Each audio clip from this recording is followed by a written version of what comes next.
failed me yet. Glory, glory. Beloved, I don't want to prolong the time this morning. I want to get right to the word. Amen. Coming out of the book of 1 Thessalonians chapter 5. Amen. 1 Thessalonians chapter 5.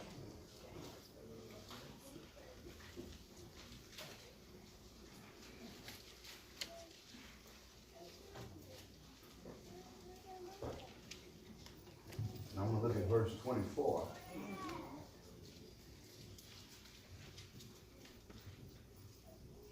As we embark upon this holiday season, I just want to remind us of something. I'm going to keep you long this morning. I just want to remind us of something. Verse 24 of 1 Thessalonians chapter 5 reads, "Faithful is he that calleth you, who also will do it." Beloved, I just want to remind somebody this morning, faithful is he. Faithful is he. We serve a good God, yes. Amen. Amen. We serve a loving God. We serve a merciful God. We serve an all-powerful God. All of these things are true. But beloved, rest assured that we serve a faithful God. Amen. And you better be glad, be glad, be glad, be glad, be glad that God's faithfulness is not dependent upon you. Be grateful for that. Be grateful for the fact that as oftentimes as you disobeyed mama and daddy, they still made sure that your belly was full. They still made sure there was a roof over your head. They still made sure there was clothes on your back and shoes on your feet. They might have been hand-me-down cleats for football and baseball, but you had cleats on. And it wasn't because you were so obedient and you were such good sons and daughters, but it was only because you belonged to them. I'm preaching good already. But thank God this morning that God is so faithful, and that his faithfulness, his faithful love, his faithful protection, his never-ending mercy and grace and favor, that it never runs out, and it ain't predicated on me being so obedient, me being so faithful, me being so kind, me doing everything right, God being so pleased with my life, but only because I belong to him. I just want to remind us of that this morning. I just feel like some of us need to be assured, and some others just need to be reminded that God is a faithful God. He is a faithful God. This world ain't no joke. Life ain't no joke. Time waits for nobody. No matter what, if you go to sleep tonight, if the Lord tell you to wake up, the sun is going to rise in the morning. It's going to continue to go with or without you. Life comes with turns and unexpected circumstances. People are mean and evil and untrustworthy, unpredictable. This ain't no easy road. children of God, you need to be reminded that God is faithful. God is faithful. Yes, sir. The thing is, I find it necessary to remind us of these things because, you know, holidays isn't easy for everybody. Amen.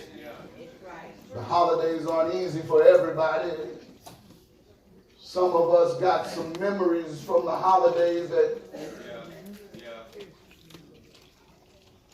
it seem not to make the holidays so pleasant. Maybe you lost a loved one over the holidays that was dear to your heart.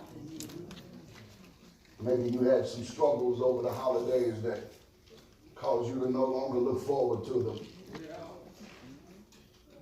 But beloved, I want to tell you and remind you that through it all, God has been faithful to you. And the thing is what comfort can you really realize along this journey if you're staggering in unbelief? Well, that the God who called you, who anointed you and appointed you, will not see you all the way to the finish line. It's tough to glean some comfort out of my circumstances if I have unbelief in the God over my circumstances.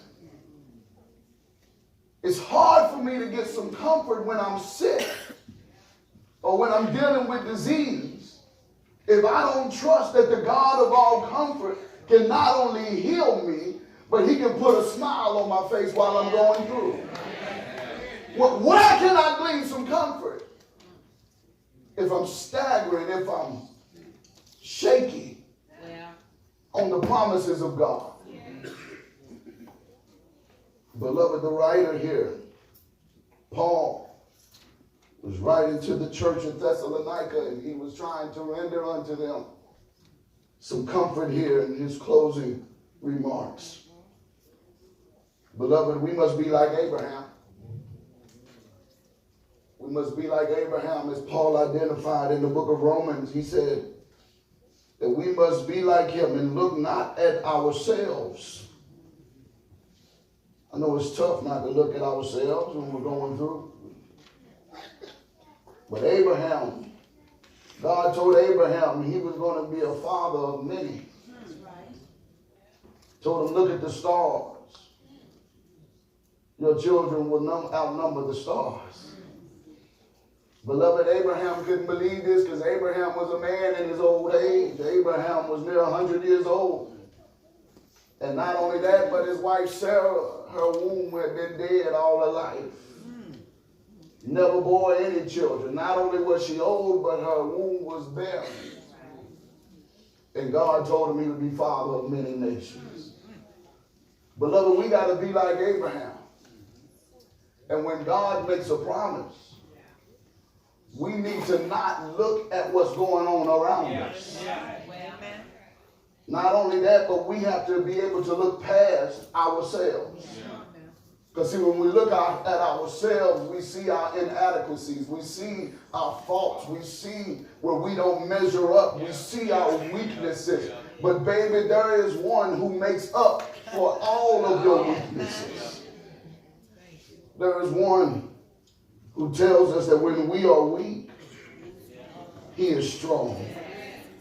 You can't look at your resources. You can't look at those around you. You can't look at your friends, your neighbors, your mama, your daddy, the pastor, the deacon, your teachers, or your mentors. Because why? Because guess what? They are limited as well. They only have so much. They can only give so much. You know, the thing is, some folk, you can go to their well only so many times before they tell you the well done dried up. Amen. Amen. I know they've been there for you. But even mama will tell you, baby, you're going to have to walk on your own this time. Resources and people have limits. But there is one that is limitless. There is one who has all power. There is one that has all wisdom and all prudence and And we must fully be persuaded, like Abraham, that what he has promised, he is also able to perform. Beloved, it does you no good to fall on your face before God and make your appeal unto God if you don't pray believing. But before you get on your knees and begin to make your appeal and inquire for the power and the ever-present help of God to show up in your situation, you need to be fully persuaded that God can and will do just what he said he will do. Because if you don't pray in faith, believing that God is who he says he is, and that he will do what he said he would do, you are just lifting up words of emptiness. You might as well be talking to the floor, talking to the pews, or talking to the ceiling. But I don't know about y'all, but anytime I call on the name of the Lord, I believe that my God will not lead me unto him to myself, but he will show up on my behalf.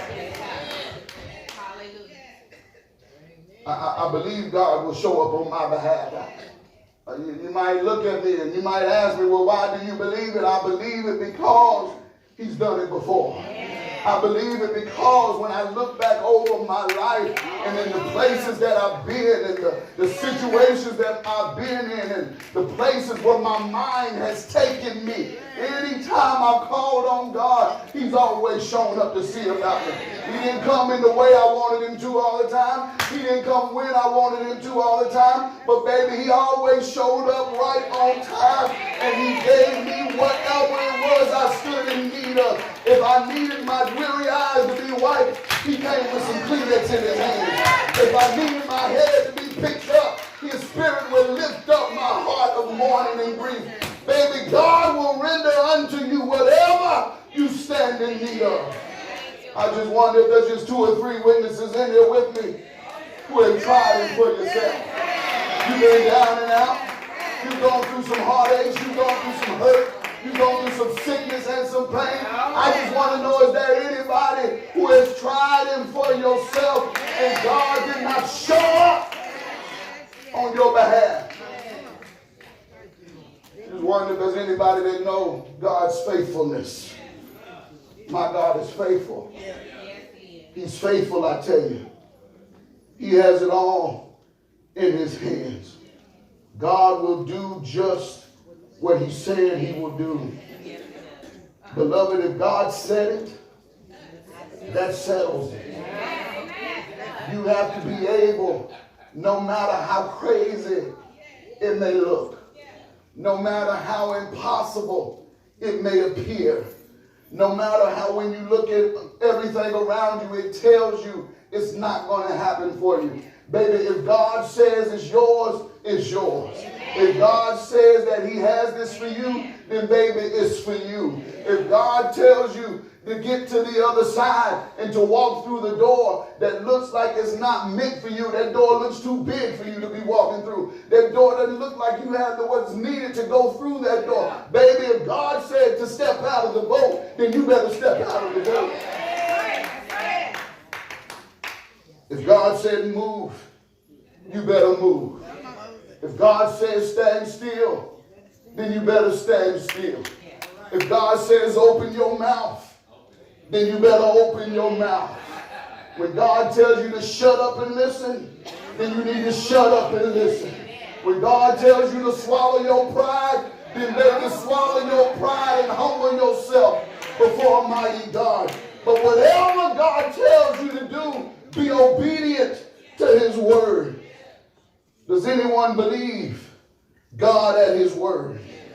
Does anybody believe that he'll keep you in perfect peace? I wonder if anybody believes that he'll never leave you comfortless, that he's a rock in a weary land, that he will not forsake you nor leave you to yourself, that he will strengthen you when you're weak, and that he's bread when you're hungry. And does anybody know him as a bridge over troubled water? Does anybody know that he's shelter in the storm? Does anybody know that God will keep you even when you don't want to be kept. I just want to know if anybody knows that great is his faithfulness. My God is faithful. Beloved, Paul tells us that faithful is he who calls you, who also will do it. What he wanted to affirm with the people of Thessalonica is he wanted to confirm for them that as children, God has a never failing aid that never runs out. Beloved, it ought to be a confidence thing for you. It ought to be spirit lifting. When you look at the minimum of your resources, when you look at the little bit that you have, somebody said, I ain't got 2 nickels to rub together. I tell you, well, thank God for the 1 nickel. Because God can still take that 1 nickel and cause you to have 2 pieces of bread and some peanut butter and jelly or something. God can still take that 1 nickel and cause you to still not go without. And, you know, God can do more with your little bit than you can do with the abundance. See, maybe y'all don't remember, but there was an old widow woman that had a little boy. And the prophet Elijah, she said, all I have is this little cruse of oil and this little bit of meal. And the prophet said, well, baby, go in there and make me a cake. And she's like, well, excuse me, preacher, but the thing is, did you not hear me? I said all I have is a little cruse of oil and a little bit of meal. And me and my son are going to eat this last little bit. And then we just going to sit on over there and die. And the preacher said, ma'am, I heard what you said, but you don't know who my God is. Just go ahead and take your little bit and be obedient to the word of God. Because the thing is, the Bible says that he stayed with this widow woman for about a year, and they ate just off that little cruse of oil and that little bit of meal. Baby, when you have faith the size of a mustard seed, you can keep on going back to the cruse, and the oil will just keep replenishing itself over and over again. Why? Because the great I am is a well that never runs dry. He's reminding you, you have access to some aid that will never fail you. It's an assurance of divine grace. Beloved, it's a great place to be in the grace of God.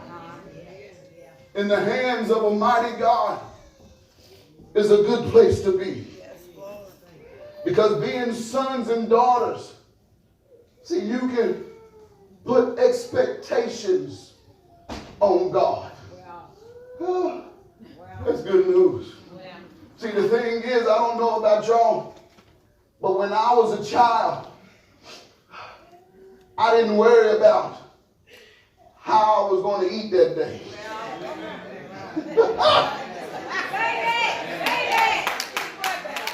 When I was a child, I didn't worry about growing out of the school clothes I had last year.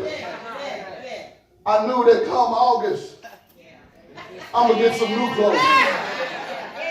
I knew that I ain't had to worry about the shoes that my feet outgrew last year. Because come August, I'm going to get some new Nike Air Maxes. And I didn't even worry about it because guess what? I ain't had no job.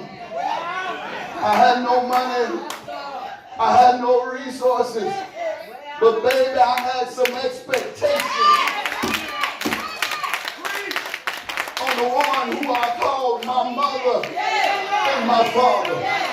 Beloved, as children and as sons and daughters of God, you are in a good position because you have the blessed privilege of calling the Holy One of Israel, the great I am, El Shaddai, Elohim. You have the blessed privilege of calling him Father. And there are some things that come with the position of calling him Father. Because if I call him Father, then that means I am his child. And if you don't know, baby, let me tell you, whatever belongs to my daddy, it also belongs to me. And the last I checked, he said that the world is mine, and the silver is mine, and the gold is mine, and the cattle upon 1,000 hills, they all belong to me. The earth is the Lord's, and the fullness thereof, the birds of the air, and the fish of the sea, they all belong to my daddy. So while you worrying about the little bit you have, you need to start putting some trust in the Lord.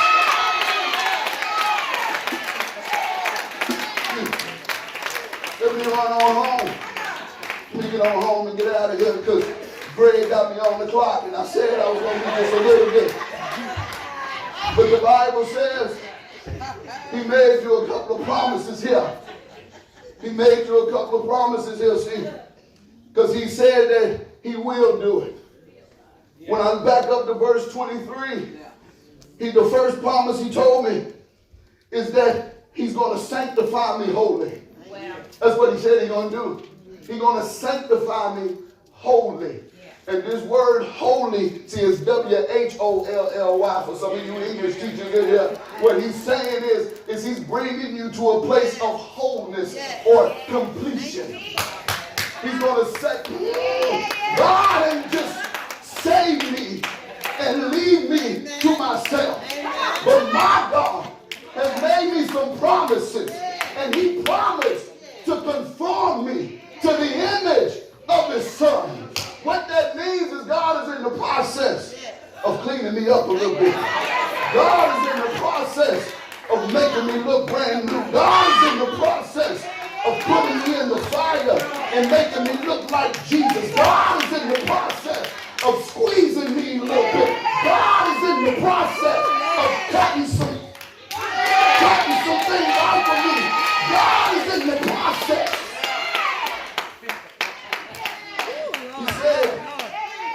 He said, I'm making you whole. I'm sanctifying you to completion. He left you here.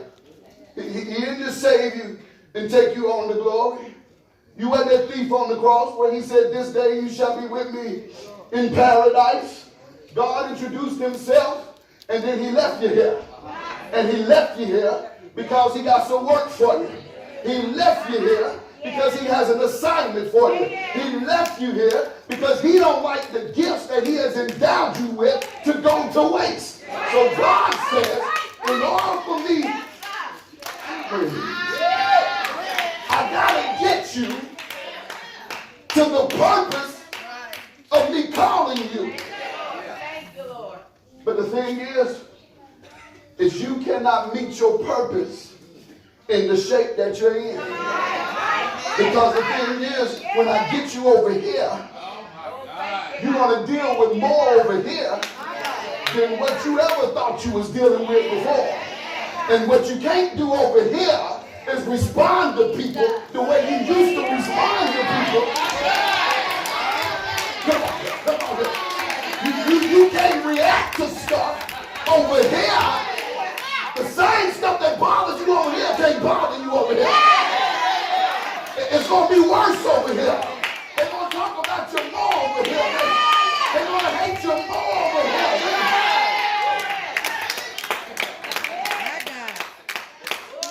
And not only that, but everybody that was with you over here can't go. They're not going with you. They're not going with you. They're not going with you. Everybody ain't going with you. And so he's saying, I'm sanctifying you holy. And see, the thing is, I know it sounds good, and that's nice, and we're glad God is doing that, but make sure that comes with something. That comes with something. Because the process of sanctification, it hurt a little bit. It burns a little bit. It can get lonely at times.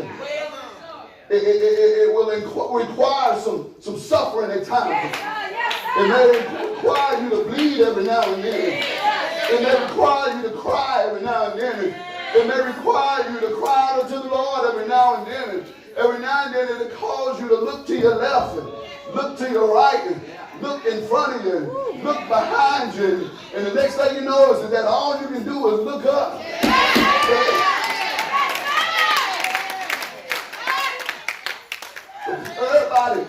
Everybody want to be a saint. And everybody want to be sanctified. But everybody don't like the process.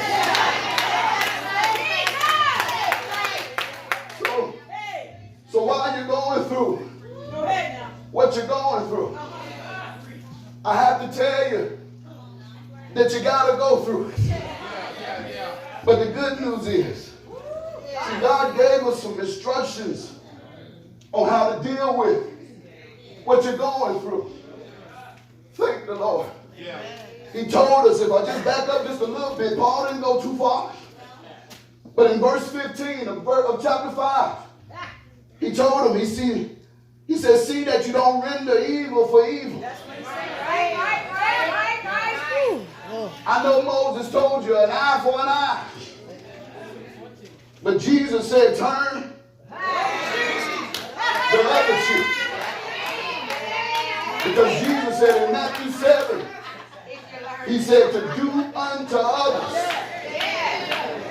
as you would have them do unto you. Why do you say that? Because if I treat you the same way you treat me, God says even the heathens do that. He said even the unbelievers do that. He said that makes you no better than they are. Oh my God. So to show that you my child, I need you to love them in spite of them. Ain't God all right? He said not only don't render any evil for evil. He said, but I need you to have some joy evermore. He says, rejoice evermore.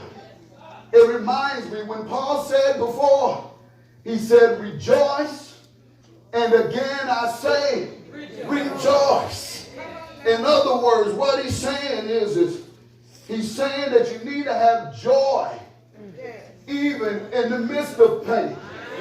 He said that this joy that you have, remember that the world did not give it to you.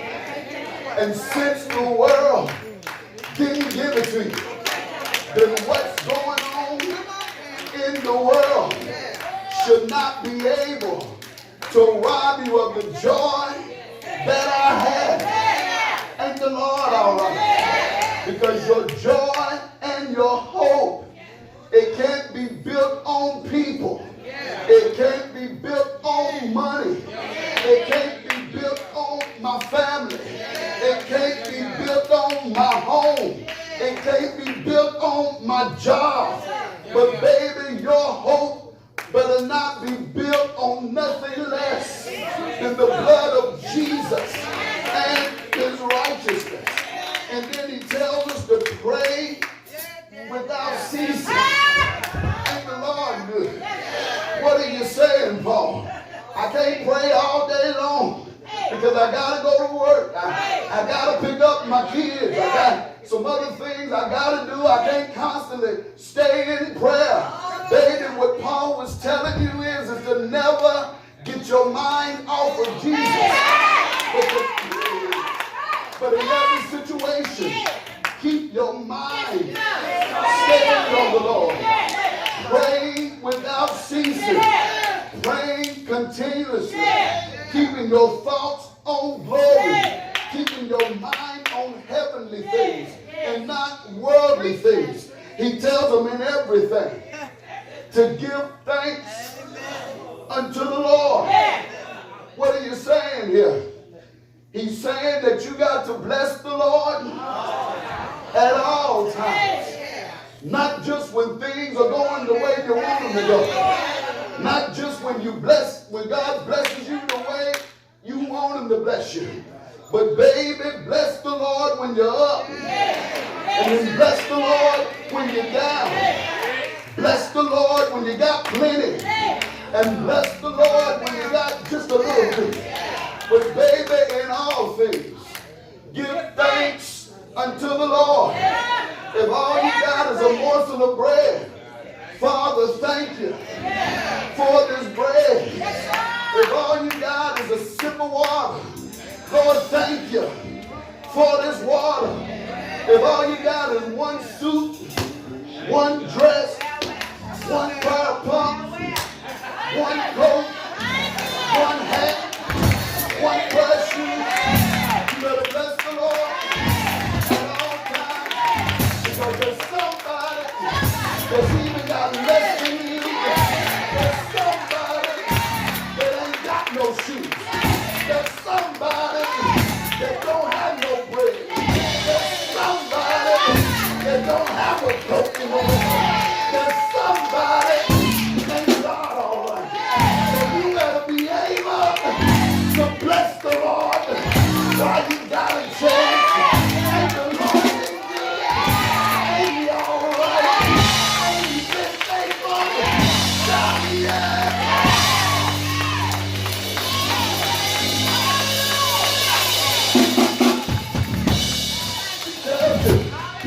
He said, quench not the spirit. What are you telling me here? He said, don't stifle the spirit that lives in you. Some of y'all have got to learn what God's voice sounds like. Help me, Holy Spirit. Some of y'all got to know when the Lord is doing the talking. Some of y'all, when that voice raises up in you, when you know you're in a place you ain't got no business being, when that voice raises up in you, when you're calling on your drug-dealing cousin to come get you out of trouble, babe, I got news for you. There's God in your ear. There's God in your spirit. Some of y'all come into God's house, and because you don't like what the choir is singing, because you don't like the deacon that's praying, because you don't like who's leading worship, or because you don't like who done sat in your row, you allow Satan to quench your spirit. You allow what's going on to tell you to shut it down. But baby, let me tell you something. My God has been too good to me. He's been better than me. And I've been to myself. You can do what you want. You can say what you want. But I'm going to praise the Lord right now. But shout hallelujah. Straight up. Straight up. The he that is in me.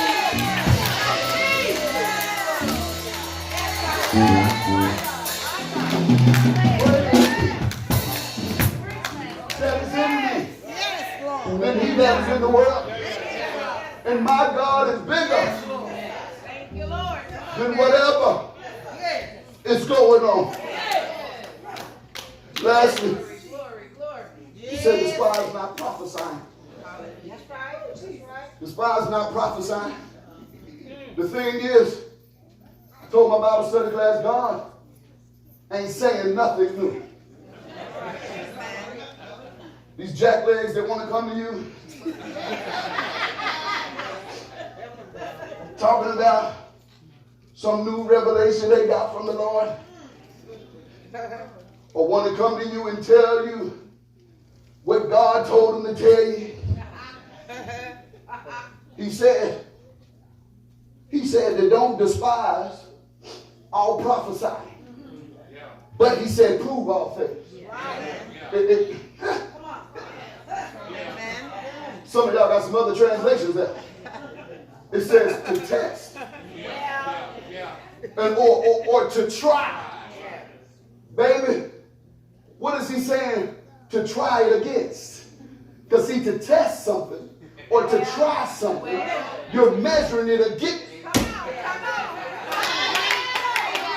So the thing is, if somebody comes to you talking about what God told them to tell you, or talking about they got a revelation from God, he's saying don't just cut it away. Don't just turn your back on it. He said prove it, test it, try it. Well, what am I supposed to test it against? The Word of God. God ain't saying nothing new outside of his Son. If they come to you to tell you something that's not in this book, tell them to go on back to hell somewhere else. If they come to you prophesying about something that's not in this book, you tell them, get thee behind me, Satan, in the name of the Lord.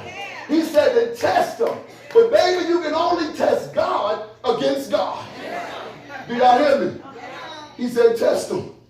In the last day, he said abstain from all appearance of evil. You can't do things the way you've always done it. That's why you got to be sanctified. That's why he's shaping you.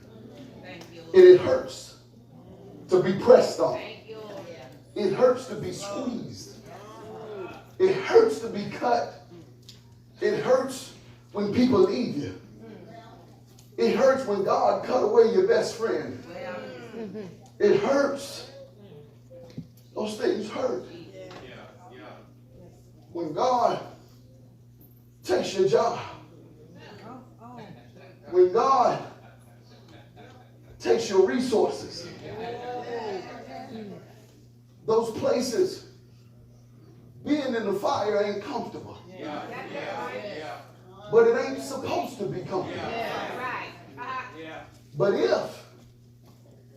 if you can be like those 3 Hebrew boys and say, even if God does it, I'm going to trust him anyhow. Because the Bible says even though they was put in an uncomfortable furnace, they took their faith in God with them. And the king said, now I know I threw only 3 boys in that fire. But I look in the fire. And he said, I see 4 walking around free in the fire. They walking around. They talking, high-fiving. They ain't even wiping sweat. Why? Because their faith is in the Lord. Baby, if you just trust God while you're in the fire and trust that God knows what's best, and what God is doing is he is shaping you into something greater. He's shaping you into something better than what you used to be. It's God keeping his promise. The hell in your life, it's God keeping his promise. What you talking about, baby? It's God keeping his promise. The trouble is God keeping his promise. He said, I'm preserving you to the end. That's what he said. Until the coming of our Lord Jesus the Christ. Beloved, he who has begun a good work in you will see it through to the end. Yes, he will. Tell somebody, God ain't through with me yet. God ain't through with me yet. He ain't through. He's not through. He's not through. And you know, we're so quick to forget. We say all these things in church. We say all this stuff in church. He won't put more on you than you can bear. But as soon as we get in trouble, this is unbearable. Where my pill?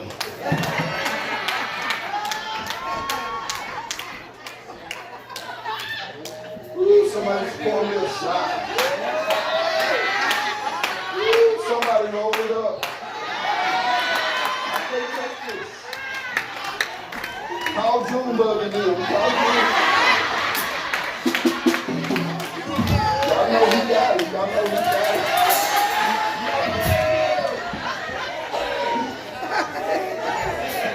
As soon as it comes.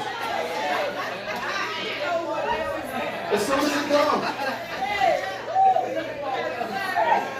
We're looking for any and everything to give us some relief for what we're going through. But you be in church all day. He won't put more on you than you can buy. We be in church all day. You know all things work together for the good of those who love the Lord. All day long. All day long. Y'all laugh because y'all know I'm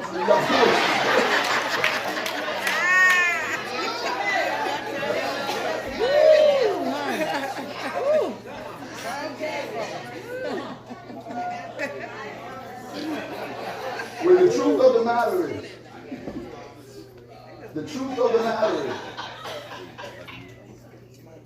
if you could not handle your circumstance, you a child of a king. If you could not handle what you're going through, you would not be going through it. You would not be going through it. That's the truth. The Lord even said, that what you're going through right now is not even worthy to be compared to the glory that's going to be revealed. He said it ain't even worthy of the best. You just don't, baby, you just don't know what I'm about to do for you. You just don't know what I'm about to prepare you for. You just don't know what blessings I got coming your way. You crying, you hurting, you struggling. You just don't know what my God has in store for you. You just don't know. I'm good. Come on, brother. You just don't know.